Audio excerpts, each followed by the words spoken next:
പാലക്കാട് ധോണിയിൽ ചികിത്സയിൽ കഴിഞ്ഞിരുന്ന പുലിയെ കാട്ടിലേക്ക് വിട്ടു. പറമ്പിക്കുളം വനമേഖലയിലേക്കാണ് വിട്ടത്. കടുവയുടെ ആക്രമണത്തിൽ പരിക്കേറ്റ പുലി ആഴ്ചകളായി ചികിത്സയിലായിരുന്നു. ഗോകുൽ VS വിവരങ്ങൾ നൽകും. ഗോകുൽ, എപ്പോഴാണ് പുലിയെ കാട്ടിലേക്ക് കൊണ്ടുപോയി വിട്ടത്?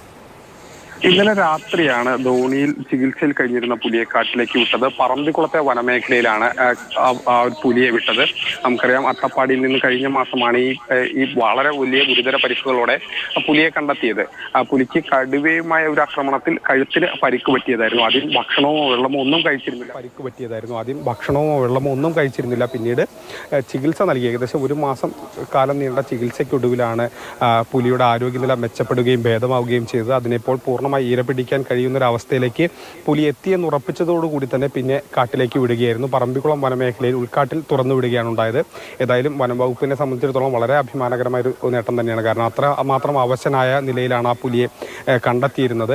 അതിനെ ചികിത്സിച്ച് ഭേദമാക്കി, അതിൻ്റെ അസുഖം ഭേദമാക്കി വീണ്ടും ഇരപിടിക്കാൻ കഴിയുന്ന ഒരു സാഹചര്യത്തിലാണ് അതിനെ കാട്ടിലേക്ക് മാറ്റിയത്.